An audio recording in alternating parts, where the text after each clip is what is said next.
تب موجود ہیں مزار جناب میثم تمار پر. آپ دیکھیں یہ مولا کائنات کے بہت خاص ترین صحابی تھے جن کے اچھا اس سے پہلے تھوڑا سا عرض یہ کر دوں جس جگہ مقام پر ہیں موجود یہ ہے کوفہ, اور جس جگہ سے ہم آئے وہ کہلاتی مسجد کوفہ.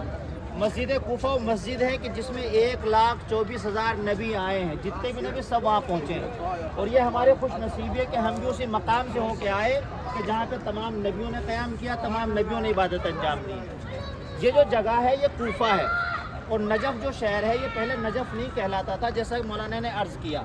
اس کا نام تھا پہلے ہیرا, اور یہاں پہ مسلمانوں کی آبادی بھی نہیں تھی.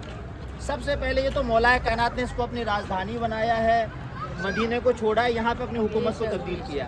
تو نجف جو یہ پہلے ہیرا تھا, بہت بڑا علاقہ تھا, اور یہ یہاں پہ پورٹ تھا. پورٹ کہتے ہیں بندرگاہ کو. یہاں پہ کشتیاں مطلب بڑے بڑے جہاز آتے تھے, تجارت ہوا کرتی تھی. نجف کیوں کہلایا؟ جیسا عرض کیا گیا کہ نئے کے معنی ہوتے سوکھ جانے کے, جف کہتے ہیں سمندر کو. وہ سمندر کے جو سوکھ گیا ہو, کوئی یہاں سمندر بہتا تھا وہ سوکھ گیا تو یہ جگہ کہلائی نجف. اب روایتیں بیان کرتی ہیں. آپ دیکھیں جناب میثم جو تھے یہ پہلے ایک بنی اسد کی عورت کے غلام تھے. آپ سنتے ہیں قبیلہ بنی اسد جس کو مولا کا نام امام حسین نے کربلا میں آپ سنتے رہتے روایتوں میں. تو بنی اسد کی عورت یہاں پہ چونکہ بندرگاہ تھی تو لوگ غلام بیچنے کے لیے آیا کرتے تھے, اور مولا کائنات بھی کسی وقت آ جایا کرتے تھے ٹہلتے ہوئے کہ کوئی ایسا غلام مل جائے کہ واقعاً جس کو غلام بنے, جو اس قابل ہو کہ اس کو غلام بنا لیا جائے. تو ایک دن امام اپنے صحابیوں کے ساتھ آئے ہوئے تھے. ایک بنی اسد کی عورت ایک غلام کو لیے ہوئے بیٹھی تھی. ظاہر ہے وہ دور ایسا تھا کہ مالک مالک ہوتا تھا, نوکر نوکر ہوتا تھا.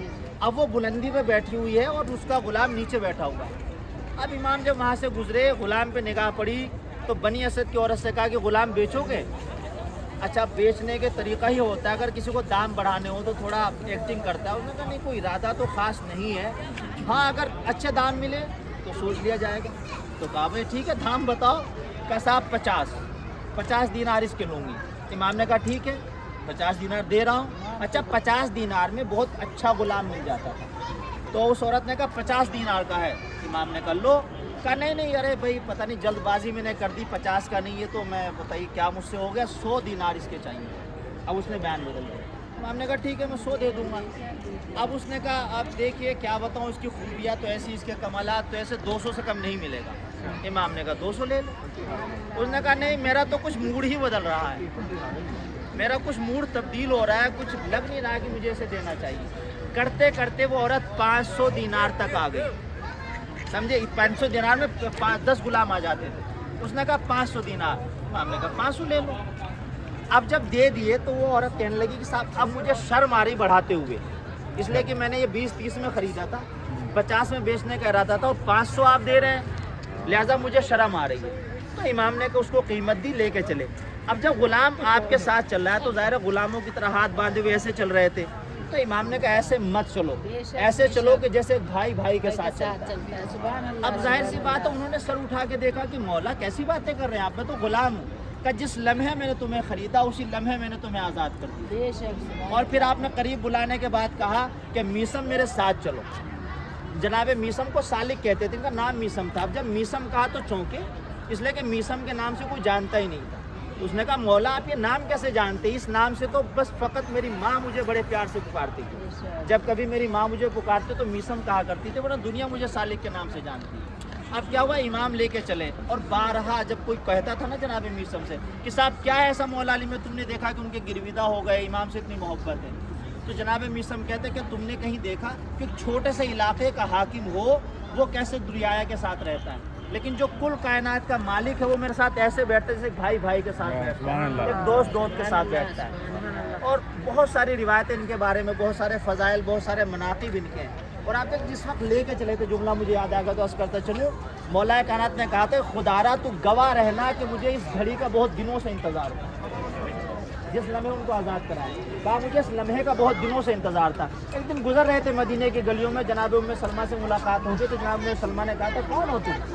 جناب میثم نے کہا تھا میں میثم تمار ہوں. تو جناب ام سلمہ نے کہا کہ میثم مجھے بڑی تمنا تھی کہ تم سے ملاقات ہو جائے. آپ دیکھیں ذرہ نوازی کیسے, غلام پروری کیسے کی جاتی. جناب میں سلمان نے کہا میثم مجھے بڑے دنوں سے انتظار تھا کہ تم سے ملاقات ہو جائے. ہاتھوں کو جوڑا کہ شہزادی کیسی باتیں کر رہی ہے آپ, مجھ غلام سے ملنے کی تمنا. کہا تم نہیں جانتے تمہارے بھی آنے سے پہلے رسول خدا اکثر جب تمہارا ذکر آ جاتا تو آدھی آدھی رات گزر جاتی تھی تمہارا تذکرہ کرتے ہوئے. اور مولا علی سے کہتے ہیں کہ علی ایک تمہارا چاہنے والا ہوگا جس کا نام میسم ہوگا.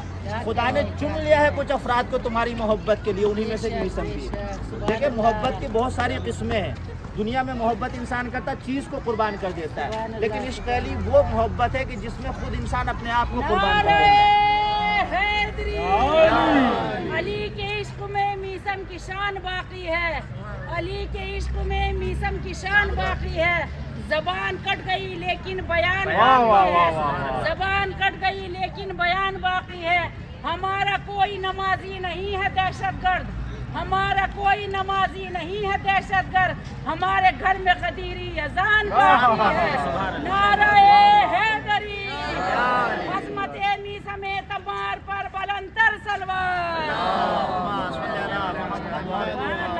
دیکھیں جناب میسم کے در پہ ہم کھڑے ہوئے, لیکن تھوڑا سا ان کے جیسی صفات اپنے اندر پیدا کرنے کی کوشش کریں, ورنہ ہم آئیں زیارت فقط تفریح نہ ہو, بلکہ یہ زیارت عبادت ہے. ہم کو عبادت کے طریقے سے انجام دینا چاہیے.